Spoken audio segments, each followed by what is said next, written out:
you for tuning in to the Edelex podcast. We are a software development company that connects learning, skills, and evidence. Each episode features thought-provoking conversations with global technology leaders and educators, where we discuss how we deliver better learning outcomes for 21st century learners.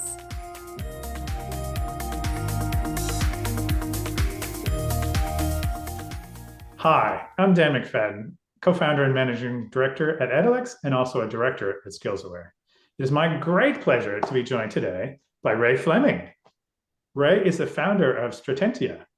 He says that's not the most interesting bit of his background, and he does have other interesting bits, but we'll come back to that. Ray has been the higher education lead for Microsoft Australia and Google Cloud's global solutions lead for education.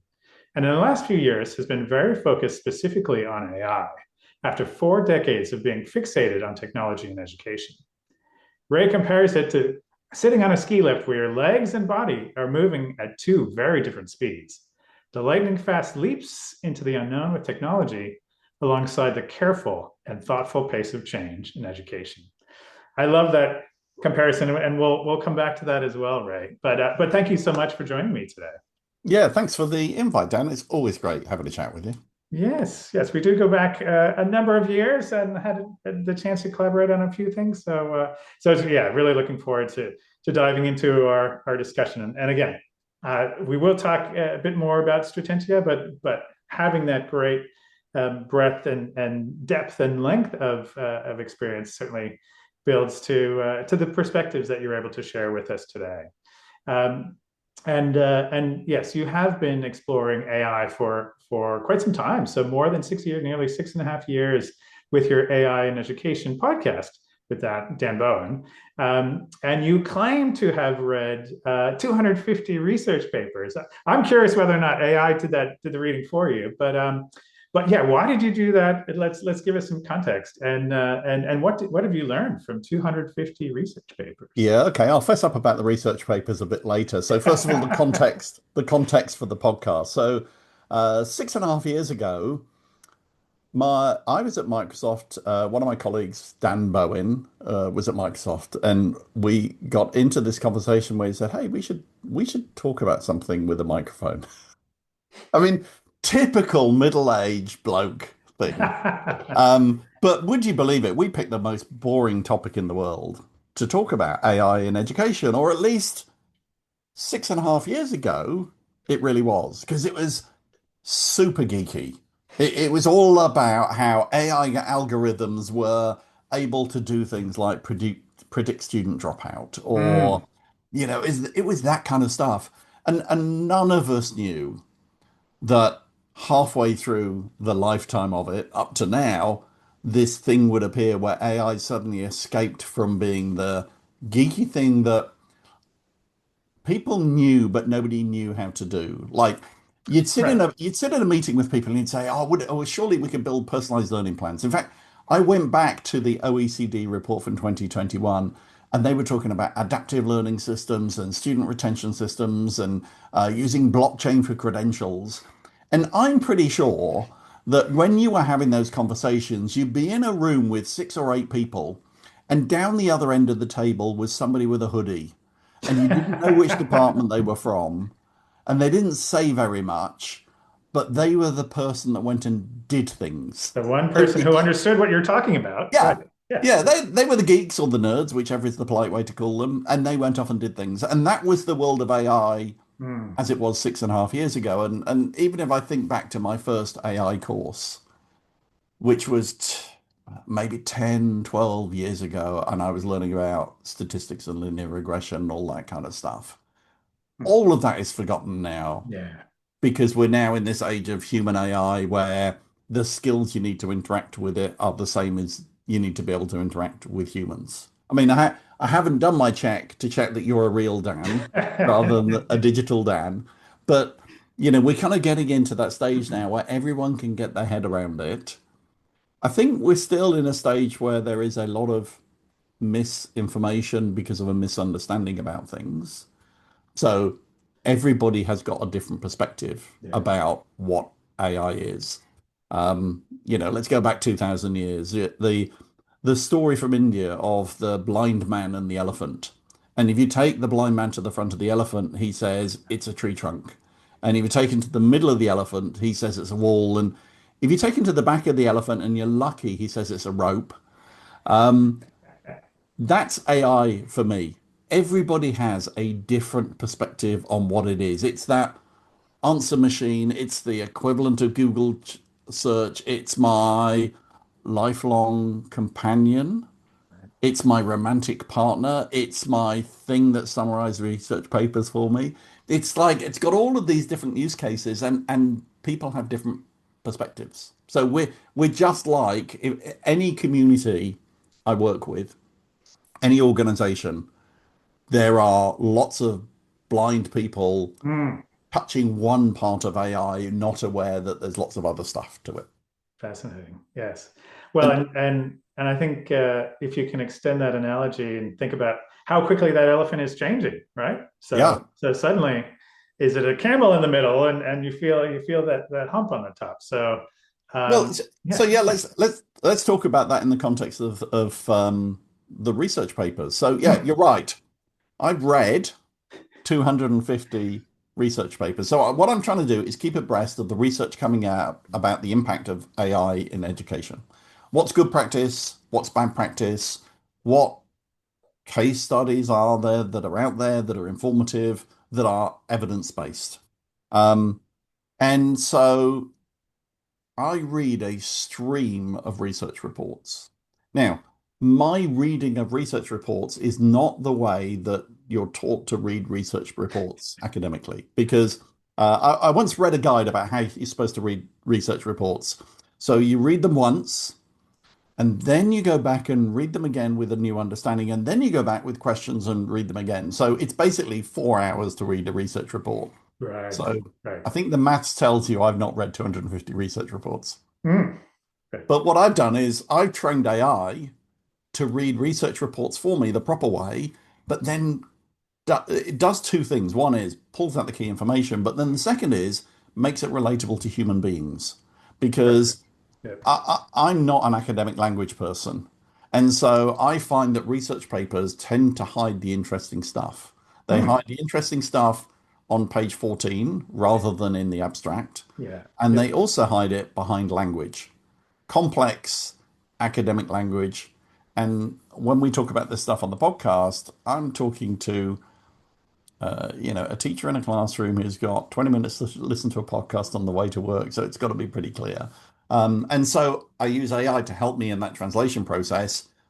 But I read way more papers than I probably want to because I'll look at that information I get from my analysis and then go, yeah, there's something off there, or that doesn't seem Mm, quite right. And then I dig into okay, which the makes sense. papers. Right. Yeah. Vanity by Um, exception. Yeah. Yeah. but often I'm reading the research paper before it's been published in a journal. And the reason for that is this technology is moving so fast and research publication processes are so slow that it's out of date by the time it's been published. And Yes. so if I can see the preprint, Mm, then we can use that straight away. Whereas I'm still seeing research papers published that tell me that AI can't do something based on AI 18 months ago. And that's like talking about a toddler not being able to walk because this stuff is changing so fast. That's right.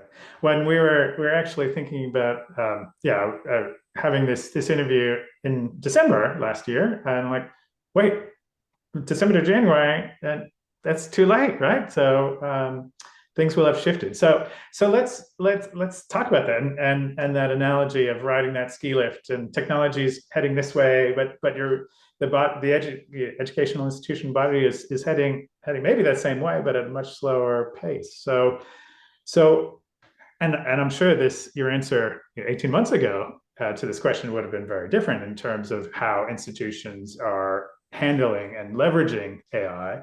On your podcast last year, you interviewed and referenced the great example of University of New England and what they've been doing with AI. Are they the future and everyone will follow that model, or are they the exception? And so, yeah, and for those that aren't following that model, what's holding them back? Yeah. So I think we're seeing two things happening. Again, two speed things.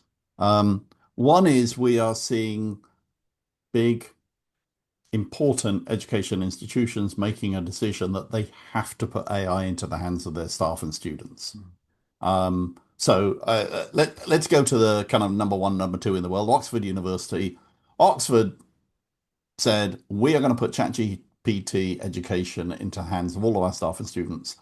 I'm not sure if they know how they're going to use it yet, but they know that it's important to do that in order that they start to make change.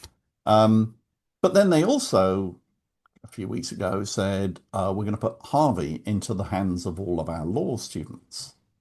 And so that's really interesting because then it starts to say, how is it affecting different professions? Mm, There is an expectation from employers that our students will have the skills they need for the workplace. And let me be frank, for a lot of employers, AI skills are something that are needed for the workplace. In fact, yeah. I know of employers that if your answer to how to use AI is I don't, you won't get a job there. And so if you're a lawyer, in the future, and for many law practices now, you will need to be using AI systems. And so the Harvey AI is the biggest legal AI system. And so they're using that in the law school. They're doing it in some Australian universities as well. That is driving the connection between academics and learning and the workplace, which we know it's always been there. It's been stronger in vocational education than it has been in higher education. But I think that tension from the two Mm, speed change is going to cause, oh gosh, let's take the analogy further. The elastic is going to get pulled so tight that it's going to spring back really fast. right, right. Well, and it's a yeah, it's a inevitable disconnect if you suddenly have been taught this tool is cheating, right? You're not allowed to use this tool to, this is a fundamental tool to using your job, right? This is part of your job. You can't do your job without it. So yeah. So, so there's an incredible dichotomy for education. Is the purpose of learning? Well, learning is supposed to be difficult, and there are supposed to be. It's like going to the gym. You go to the gym in order to lift weights, not to watch somebody else lift weights. Hmm. And learning is a bit like that. You've got to go through the hard work of working out how to structure an essay and how to get your ideas expressed well. But then when you go out to the workplace to do exactly that same task, you probably use AI to help you draft the report and all those things. So, you've got to differentiate between how does AI come into the picture in order that people have the right skills for employment, Hmm. but without killing their ability to go through the hard work of learning. And I think there's a little bit of technology thing. Like I would say, if you're under the age of 16, AI should never give you the answer. It should always be Yeah. Socratic with you. Yeah. But then I think the other part of it is how do we motivate learners to realize that they have to go through this difficult process rather than, you know, Taking the shortcut. switching off the cognition and letting AI do the work. And maybe I don't know. We're in Australia. Maybe a 15-year-old rugby player would understand the gym analogy Right. probably more than they would understand the AI Hmm. analogy. Don't go to the gym and have your personal trainer do the lifting for you. Right. Yes, yes, great context. So yes, from your experience working with a number of different universities and just seeing the space, are universities getting it? And educational institutions more broadly, I should say. Are they becoming innovative, or are they falling behind, hopelessly behind in some cases? I think I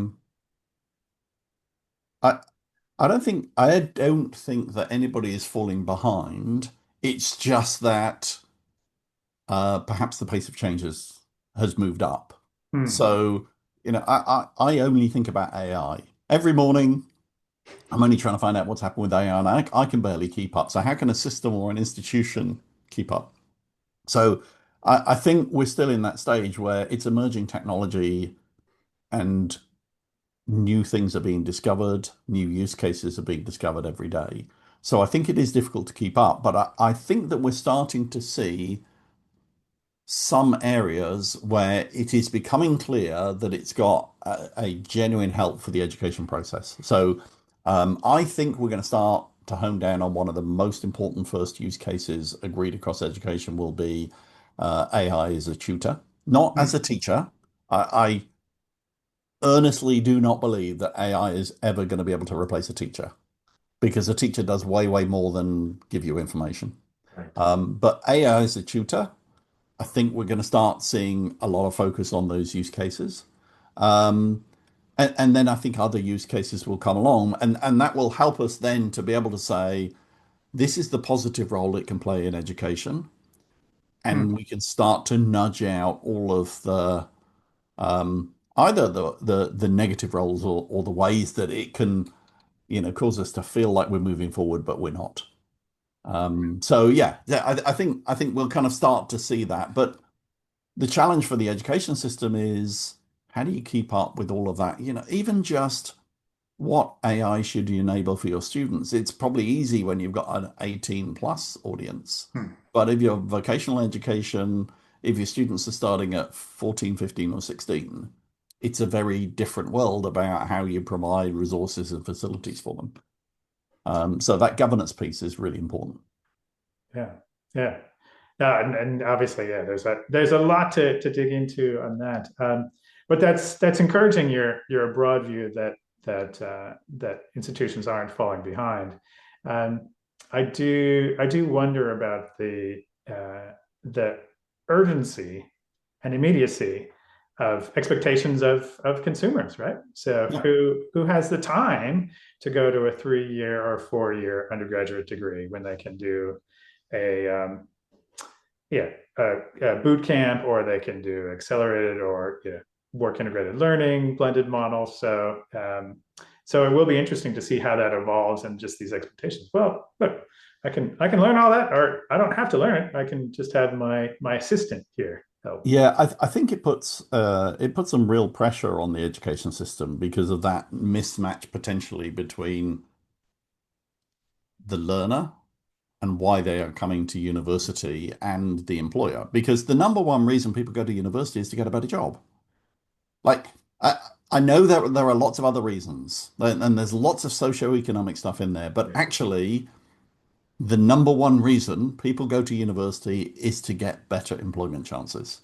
And so part of that then has to link to the skills that they need to be able to sit in front of an employer. And sure, it's not all about technology, but look, there's this very basic skill Hmm. that is now being looked for by employers, and they are looking for the younger generation. Like I believe in a couple of years' time, the perfect recruit into graduate programs and for employers is the student that really, really understands technology and is the smart one that knows how to use AI. And I'll pair them up. If I'm a law firm, I'll pair them up with my crusty 60-year-old lawyer that thinks that technology is a waste of time because they've got deep experience in the industry and the use cases and all of those kind of things. And I'll pair them up with a 21-year-old that knows no barriers and has no limits to what they can imagine is possible. And they've got this AI tool to help them do it. And that will be the brilliant combo. That's great. And it may not matter that they don't have much experience in law. Hmm. Today, maybe the last few years, those people have been hired to go and do the research and all that kind of stuff. Maybe they'll be hired to build the new model of what a law practice will look like, what an accounting practice will look like, what a, management consultant. All these industries are going to change. And, the graduate in a year or 2 years' time will have learned so much about AI, either because the education institution has helped them or because they've helped themselves. Uh, Yeah. there was a case a couple of years ago, a student in Turkey who was found cheating in their university exams. What they had done is that they'd integrated a camera into their glasses, they had an earpiece, and they had a internet hub in the heel of their shoe. And so the camera was looking at the exam paper. that it was going down to the internet hub, it was going out to an AI system that was reading the question and then giving them guidance in their ear. That student got caught and expelled from the university.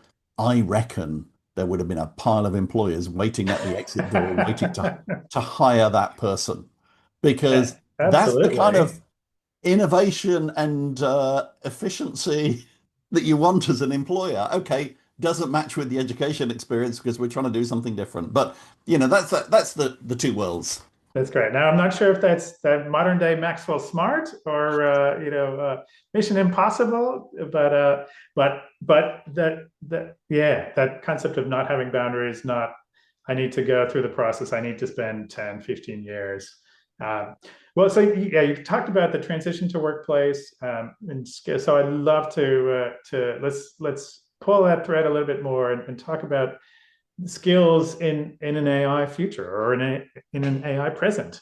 Mm, What skills are important today and moving forward, other yeah, I think. than being able to put an internet hub in your shoe and Um, so I think the essential human skills hmm, become more important.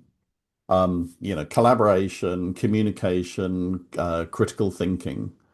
Those skills become much more important because I've experienced this frequently. AI will take my dumbest suggestion, tell me it's brilliant, and yeah, tell me how to implement it. Or I'll ask a question, it will give me a well-reasoned, well thought out 5-page paper full of rubbish hmm, because I've asked the wrong that's question, what I asked you or to do. Yeah, it's misinterpreted things. And so all of those critical thinking skills, communication skills come back in as being really, really important because I need to be able to dig further into the support it is giving to me in the same way you do when you work with an intern. hmm, The intern scuttles off and does something for you, hmm. comes back and you go, I know that you interpreted my request like that, but actually I didn't want a spreadsheet. I wanted this or whatever.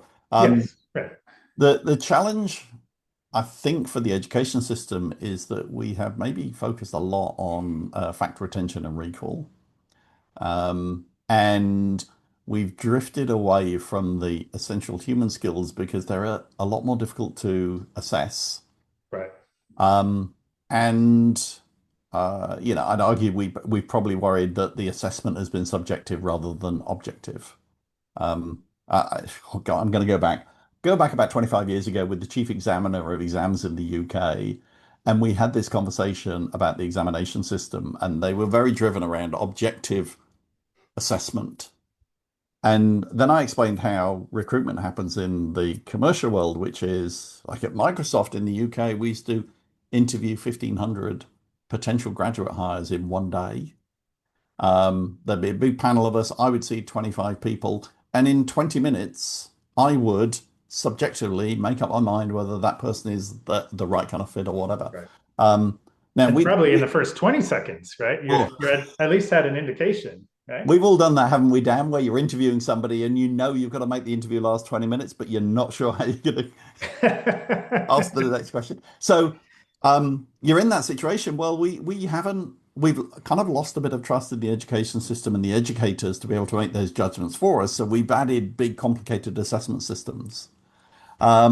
How do we get back to being able to assess those what are now critical skills? They're not soft Hmm, skills, they're actually right, critical skills, and they're critical because those are the skills that are going to survive the AI apocalypse when AI starts doing other parts of our jobs. that's And so yeah, how do you assess them? How do you certify them? How do you communicate them? Today, the only way that is communicated is like as an employer into a job interview where somebody talks about what they've done before and they come out with their passion and tell you about difficult challenges, not from the piece of paper. right, right. There's so many thoughts bubbling around in my head. I love where you're taking this. There was a really interesting report that the World Economic Forum released last month, and they talked about we talk a lot about durable skills, like those human skills. It actually made a really fascinating point in that report that durable skills, human skills, aren't necessarily durable. So what happened during COVID when we weren't interacting, when we weren't working with people? They have research that charts the decline in those skills. And then since then, coming back up, which I never considered. I just said, well, that's part of who I am as a human. That's part of who you are, right? That's intrinsic. But it does raise a question then, not only how should educational institutions be assessing this, but then how should they be educating, training the learners on this, and should that come from formal education, or is the reality we're also gathering that from life, from non-formal learning, from informal learning, work, hobbies, passion projects. So yeah, interested in your thoughts on that. Yeah, it's so if you'll excuse me, I'm going to relate this back to AI because I told you I only think about it when I wake up in the morning. The only thing I think about is I'm AI. guessing you're running this whole discussion through ChatGPT, and it's coming up. You've got a teleprompter in front of you, right? Yeah. I'm not sure even the worst model could be as dumb as me with some of the things I say. But anyway, Okay. so if I think about the way that I see other people using AI is there's two ways to think about it. It's like, oh, I've got this task, help me with this task. And the other is to see it as a true thinking partner. It's not a tool, it's not a pencil, it's something there that I can use to help me increase my cognitive ability. Help me think about things I wouldn't have thought about. Help me brainstorm in ideas that I would have got stuck on. Yeah. And so the skill set isn't as easily accessible or as easily teachable because it's not like, oh, well, I'll teach you this technique. It's, I've got another form of intelligence alongside me. And so often people come to me and say, oh, how do I get it to help me with this task? And what they're looking for is a specific rather than something that's generalizable. But actually, it's generalizable because if you know how to do a critical assessment of something, you could apply that to a research paper, your shopping list, your colleague's performance, and so it's exactly the same when you think about AI skills. Is have you got the ability to generalize, or do you know how to do this one task? Help me write this email, or I've got this issue. How do I communicate with people?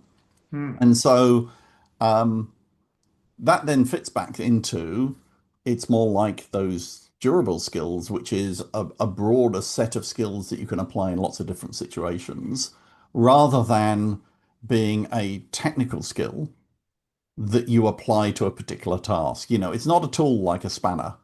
If you've got a nut-shaped thing, then you need a spanner. It's not like that at all. It's about how do I use this to help me get somewhere? And so it's like those other skills. Fascinating.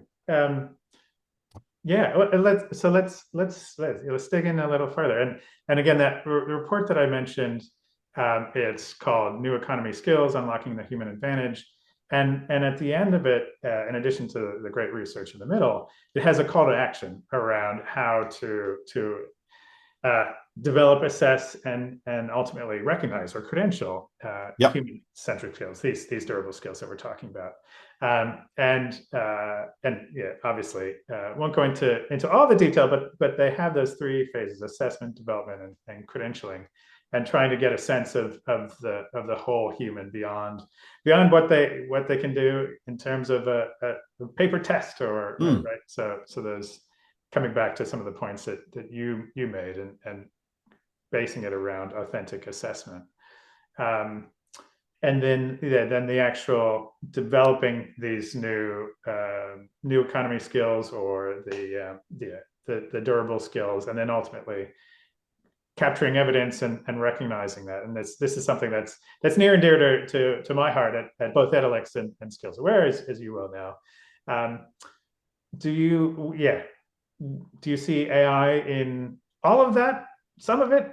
it doesn't belong. Yeah, interested. Like you've talked about the tutoring, not Yeah, teaching, but the tutoring. yeah, So I think that's part of the development of it. But yeah, interested in your thoughts. yeah. So as just thinking about as an employer, often we use one signal as an indicator of a whole load of other things. Hmm. So an example is how many people write a job ad, and the first requirement on the job ad is a degree. Right. And we all know it's not because the person who needs that job must have a degree. It's because we want to filter out a bunch of people that we think aren't qualified for the job because we don't want 1,000 applicants. We only want 100 to look through. Hmm. And because it gives us a signal that they've probably got the tenacity to get through a university course. Right. It's not actually that we want somebody with a degree. There are jobs where that's required. If you want to be an accountant, you must have this piece of paper. Hmm. You want to be a lawyer, you must have this piece of paper. But if you want to be let's take the example. You want to be a chief AI officer, then a piece of paper isn't what you need. So let me just demonstrate with a personal example. Hmm. In all of the roles you talked about that I have done, a basic requirement has been that you must have an MBA. Like every job that I've done in the last 15, 25 years has had MBA as a requirement. I don't have an MBA. It's had graduate as a requirement. Dan, I know this is just between you and I don't have a degree. So I don't meet the criteria. Right. But Right. I've very clearly met the criteria to be able to do the job because I've done those jobs.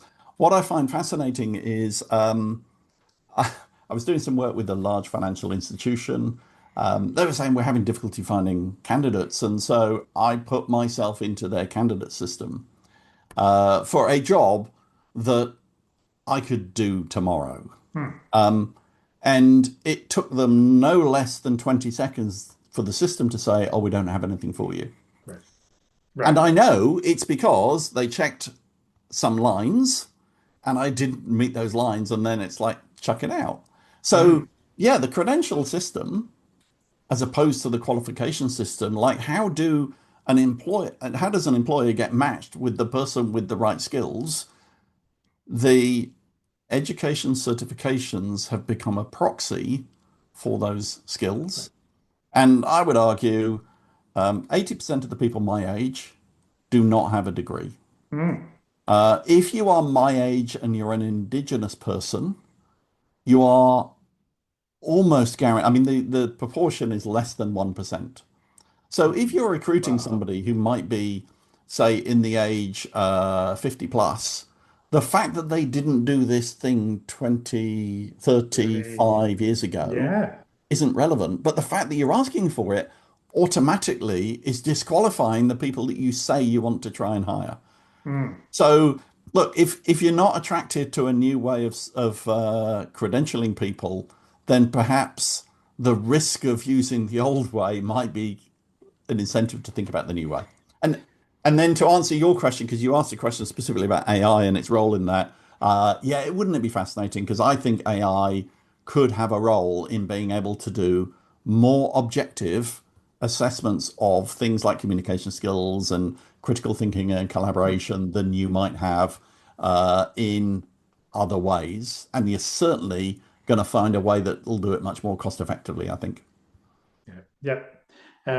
No, fascinating, and thank you for sharing your own story. And I think through your tenacity, right? You're an example of someone who has been able to succeed and get around all those obstacles that knowingly or unknowingly employers around the world or have put into place. But yeah, you're part of what is known in the industry as a star, right? Those who are skilled through alternate routes, and in America, that's more than 70 million people, and obviously millions all around the world. And we're seeing, and there are many in the industry who are fighting to break those barriers down. But the challenge is, yeah, if you have 1,500 candidates and you can winnow it down to a more manageable list, not necessarily a better list, but a more manageable list, or you send it through applicant tracking systems and they're just looking to see tick this box, then you're screening out great candidates. So Yeah, and we're moving into post a post technology economy where your ability to know the facts isn't as important as your ability to apply it. And so, that go back, that changes the role of education, but it also changes the role of certification because certification has often been about, is your memory good enough to remember the answers for this exam? mm. So four stars uh, are there different skill, like recognizing that there is still this obstacle in the place of stars around the world today without those formal degrees and formal recognition. Um, are there alternate skills that they should have or alternate pathways that they should explore, or does that actually give them that advantage that they have more of that real world experience, Mm. so potentially it becomes less and less of an issue over time. Yeah, I think the real answer is it's going to become employer led. And the challenge, no, there are no challenges, there are only opportunities, aren't there? The opportunity then for the education system is how do they get aligned with employers? So Right. if I think, so let's talk about it in the tech world. One of the most valuable qualifications that you can get in the tech world to get a job is a Microsoft certification or a Cisco Mm, certification. right. Um, Now, that has been done outside of the education system, but it's because it's linked into the employer model. Like, if you're a Microsoft partner, you've got to hire certain people with certain certifications. If you're an employer, you know that that certification definitely means that person has those skills. Right. And so, how do we do that for? Mm, I love the phrase durable, the durable skills. Does the education system and the employer have to come together to say, okay, we can agree what good looks like? Because I suspect today, if you think about communication skills, I suspect an education institution's view of what good looks like and an employer's view of what good look like would be in different places. absolutely. I And hear this. even contextualized, right? Yeah, Is it in a medical setting, so it's bedside, it could be life or death, or retail, or business, yeah. or I education? remember working with a childcare provider and them saying, the standards haven't changed, but the employees we have coming through the door with that certification don't meet Hmm. the same standard that people did 5 years ago. So we have to train them directly. So, you've got to close that gap Right. between um, the education system and the employer. Hmm. And maybe rather than close it on things that have been around forever, is how do you do that for some of the skills that haven't been certified, haven't been credentialed in the past? Like critical thinking would be a really good example. We Hmm. know how important that is going to be. So who can create that certification and credential that is in that has the confidence of employers? Hmm. Right. Right. Yes. And I know there are organizations and we work with a not-for-profit out of the U.S. called the Council for Aid to Education, and they have performance-based assessments to really surface evidence of those durable skills. But it is not your typical multiple choice, right? So, Mm, yeah. um, right. So, And that's, then it's really interesting to think about how AI might help you in that. I mean, I think when the first crisis wave hit and we couldn't trust a word a student wrote, there was a lot of discussion about can AI do the Vivas hmm, and do that actual yeah. conversational assessment. So maybe the same would be true. But yeah, which education organization has got the ability to be able to make that happen, or does it have to be the I don't know, the KPMG standard for Right. communication or whatever that then becomes adopted more broadly? I guess if I was a credentialer, how could I get a bunch of employers to be validating this? That is exactly how the legal profession works, the accounting profession works, the Hmm. engineering profession works. All of those credentials that come out from universities have all been done with industry. So, somebody's going to come out with the critical thinking credential. Right, right. Yeah, no, and again, coming back to that World Economic Forum, that they talk about trying to develop or at least agree to standards, even if there are nuances or crosswalks between them. But that these are the skills that we value, and you're absolutely right. Coming back to some of the technical ones, if I see that someone has AWS skills or Azure and they got that certification, that I have trust in that. If someone has just graduated undergraduate, and they're going to become a junior programmer, I have they've likely been taught on computer languages that are 5 years old or older, Mm. right? So there's less yeah, we have less trust and reliability of that as an indicator of this is someone that we want to bring on the team. And so then, we've got a double challenge now because we have an challenge around, well, how would we recognize those skills? And then the second challenge is how would we apply AI to help us to recognize those skills when we don't know what AI is, what it can do, how it's changing so fast? Yeah. Gosh, a wicked problem, but I think it's the obvious way to go to say, okay, in 5 years' time, we hope to have a solution to this problem. So what do we do to make us move towards that? You Yeah. can't solve it all today, but you can move in the right direction. So I think Yeah. that's very different from the way that we have thought about things in the past, which is we pin everything down. We know everything is knowable before we start the journey. Well, Mm. that doesn't happen now. You have to start the journey, and sometimes you don't know. It's a compass, not a map. I can't show you which roads exactly you're going to go on in order to get to that destination. What I can do is say the direction that destination is, and we'll discover some infrastructure as we go. Perfect, perfect. Now, music to my ears, and yeah, we're very passionate around gathering evidence and providing that insight back to the learner, to the user, but then ultimately mapping against frameworks and models so that there is that guidance, but ultimately it's around increasing the awareness throughout the community, right? So for employers, for the learners, for the workers, for the educational institutions, and bringing that whole ecosystem together. And Uh, and a different definition of evidence as well, because I'm sure if I was looking for a credential in strategy and communication, I'd love to submit this conversation and have it assessed as part of evidence. We don't think in that way either, but gee, most people's portfolio is way, way broader than you might traditionally assess. Brilliant. Yeah, great point, Ray. Now let's pivot the discussion a little bit. And we've obviously talked about AI in education and in the workforce. I'd love to get your thoughts and perspective. Through your work with at Stratentia, also Rockmouse, you help organizations integrate AI into their business, into their workflows and other processes.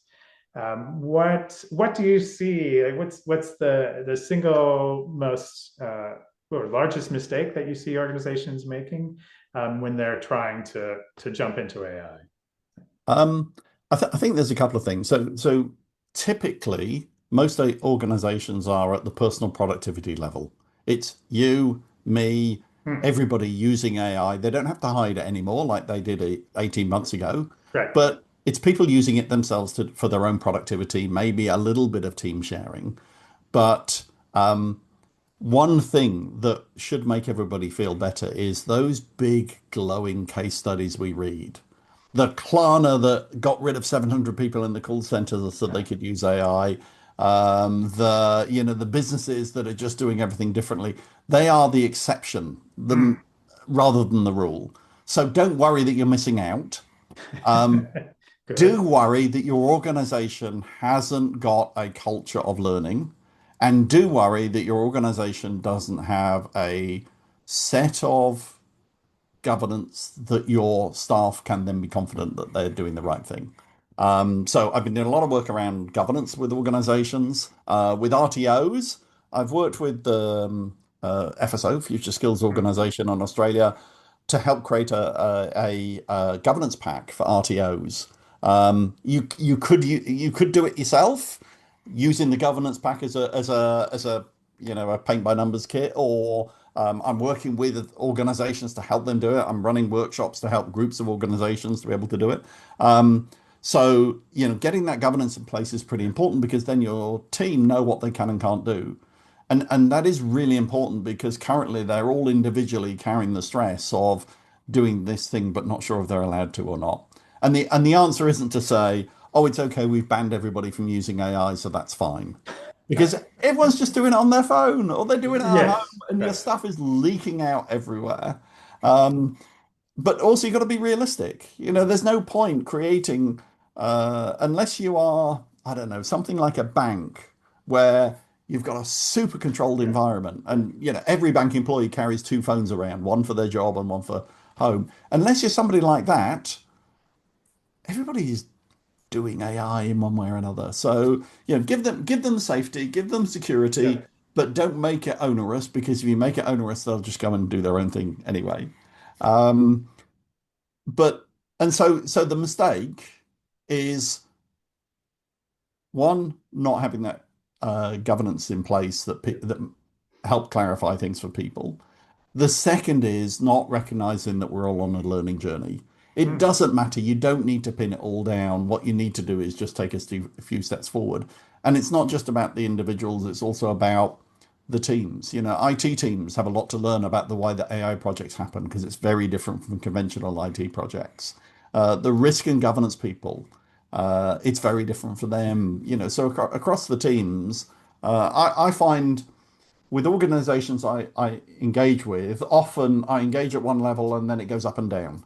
So I'll engage with the leadership team, and then it's like, okay, now our board need to know, our risk team need to know, or all our staff need to know. So that then it expands across all those different groups. It's not it's not onerous, it's not difficult, it doesn't require you to agree a whole load of things in mm, advance. It's just about giving two signals to your staff. One is we want to enable you to be innovative because they're going to find the routes to do things differently. And the second is we want you to use AI responsibly. So here's our framework for doing that. brilliant.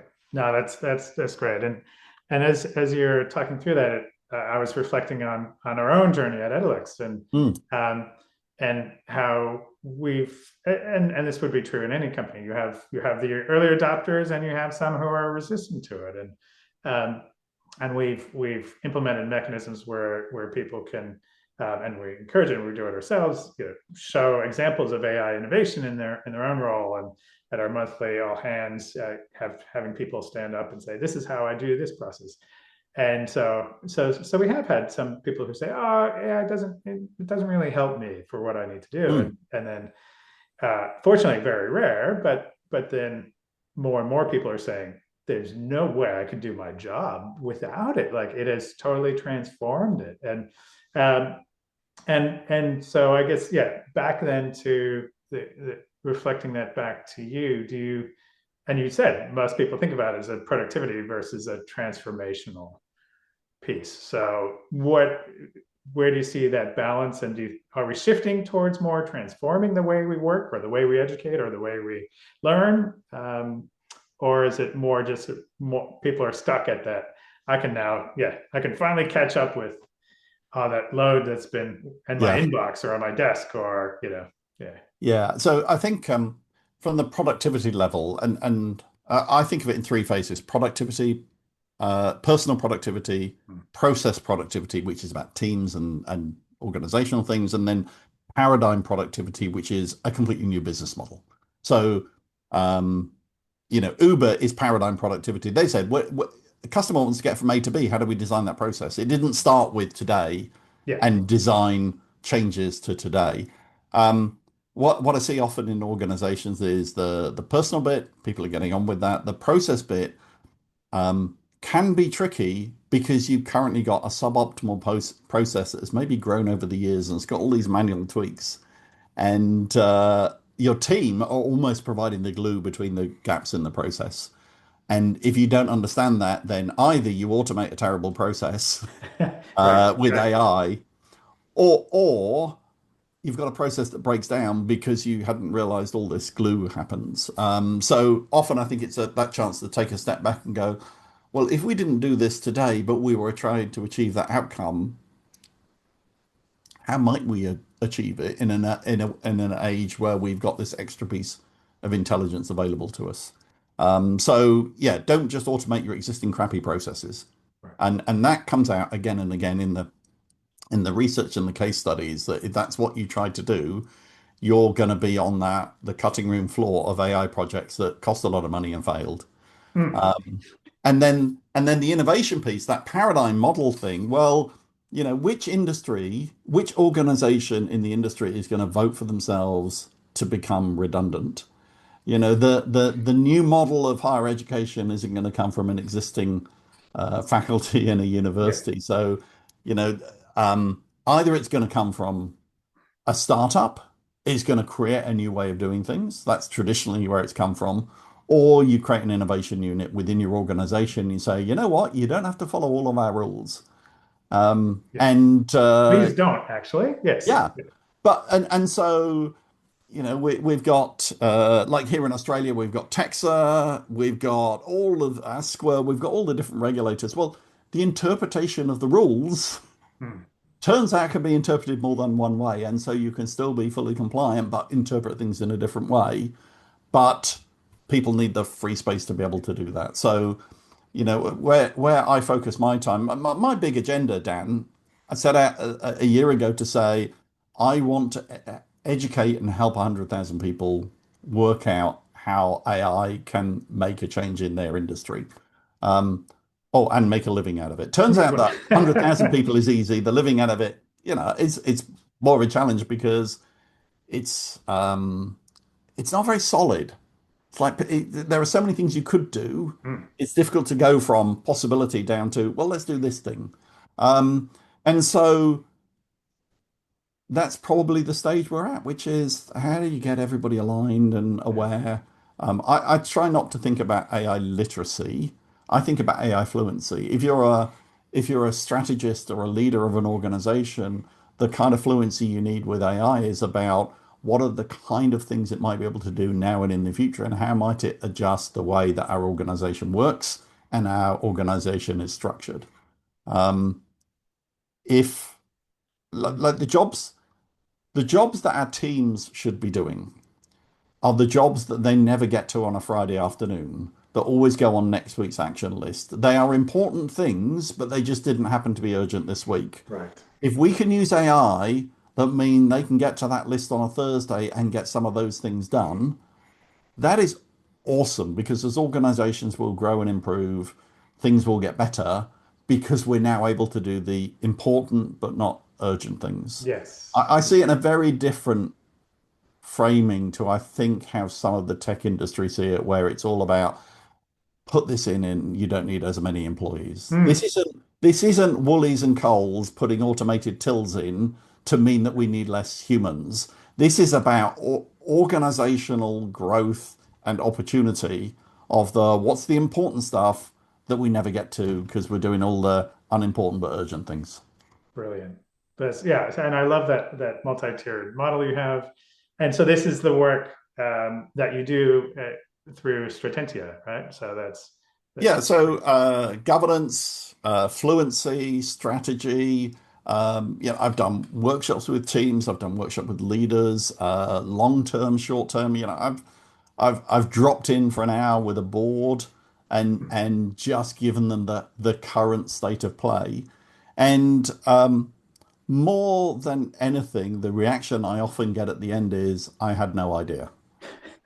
Because things are moving so fast and things are possible now that weren't possible before, and how does anybody keep up? And out of that, I had no idea. Now it's like, could it also do this? I'm starting to imagine these possibilities, and that's then when you get into the practical stuff Mhm. of, great, so let's get some governance in place. Yep. How quickly can we do that? How pragmatically can we do that? Brilliant. Brilliant. Now, I've taken a lot of your time, but I have two questions remaining for you. On the podcast, you mentioned the relentless pace of change, Mm, which you've certainly elaborated on that during our discussion today. But as we know, people are largely resistant to change. mm. So and even with support and guidance. So how do we keep up? How do we make sure that our legs are not going off in that direction and the rest of our body and our job is going up this way and our education is down there? Yeah. So how do we do it? Yeah, I think two things. One is experimentation. Instead of asking somebody if they think AI can do something, have a crack. That's how I discover things. I got this data file from my electricity company from my smart meter, and it had 800 lines Hmm. and 100 data points on each line. And this was the stuff from my smart meter, and I was trying to work out what I should be doing about energy usage in my home. So I gave that to AI. I had no idea if it could do this. I gave it to Gemini, Yeah. and I said, "This is my NNE file. What can it tell me, and what can I do with it?" That was it. And what I got back is this amazing story that allowed me to work out that I had a couple of devices in the house that were running overnight. I had no idea were running overnight. Uh-huh. Um, it was able to give me the economics of the battery and all of that kind of stuff. Now, I had no idea if it could do that, but it cost me 30 seconds to put that question in. Right. Good. And what it's actually done is, I think in the space of 3 days, I've saved about $500 on my electric bill. What? Yeah, no, so do it. Go and ask for your file from your electricity supplier and then give it to Gemini and say, tell me the story. And literally, I said, tell me the story, which was really fascinating Hmm. because it told me that as a story. Um, so that's one. It's like, just have a crack. And the second, and this is for people like you, Dan.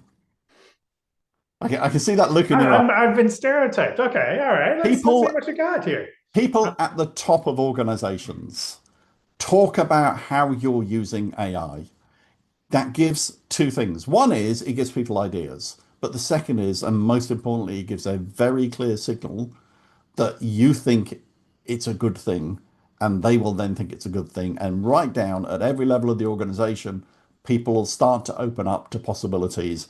And then very quickly, you'll have other people talking to you about how they use it, and you'll find something that's either going to help your organization grow or become more efficient. So, yeah, those are the two things. One, everybody, just have a play with it yourself Yeah. and ask. It costs nothing to ask questions. But then the second thing is, then talk about it. Talk about it to other people because you will inspire and encourage other people. And that's the way to get that group of people that absolutely hate AI, so it's got no relevance and it's useless, to diminish within your organization. There will always be some, and it's Yeah. important to have some of those people and respect their opinions, but there's too much untapped opportunity. Brilliant. Brilliant. No, that's great. And I'll build my final question, share my final question on that word opportunity. And this is the crystal ball. So pull out your crystal ball, right?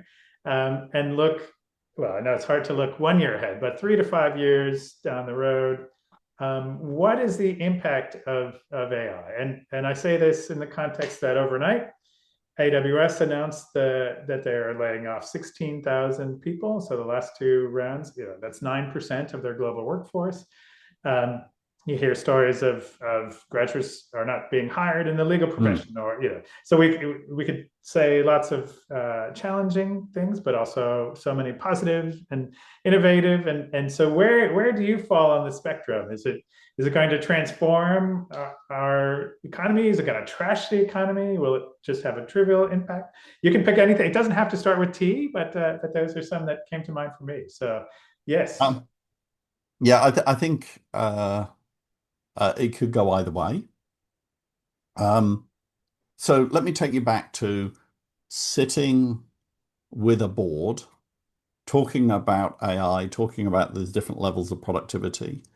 When we get to the conversation about how they might use it, I'm always looking to see which way their thinking is going. Like I'm looking in their eyes to see Yeah. what happens because you can do two things. You could look at it and say, gosh, this is the growth lever that opens up new opportunities. If you're an education institution, can we deliver learning in a different way? Can we personalize it in different ways? Could we break up our content into completely different ways of doing things? Could we refocus our team on the interpersonal delivery rather than the content development? Could we be delivering transnational education in 7 languages at the same time? So that's the growth opportunity. The other is the economic opportunity, which is, well, do we need less people? Could we turn all our teachers into AIs instead of having a real teacher? Could we get rid of the student inquiry routine and replace them with a bot? I think over the next 5 years, what you'll discover is the people that go for that growth opportunity will be the survivors. Because if you're just going for that efficiency, well, everybody can go for that efficiency opportunity. So if I think about education, content isn't king. Human connection is king. Human connection is what's going to deliver a brilliant education experience. Double down on that. Yep. And that's where your opportunity is. So that's got nothing to do with AI for delivery, but it might be AI that enables you to double down on that thing because you get less obsessed about all your back-end processes because they just happen, or you don't worry about having the best curriculum plans that have been honed by hand by somebody in their personal workshop, but instead you get brilliant plans, but the brilliance is the delivery. Excellent. Good.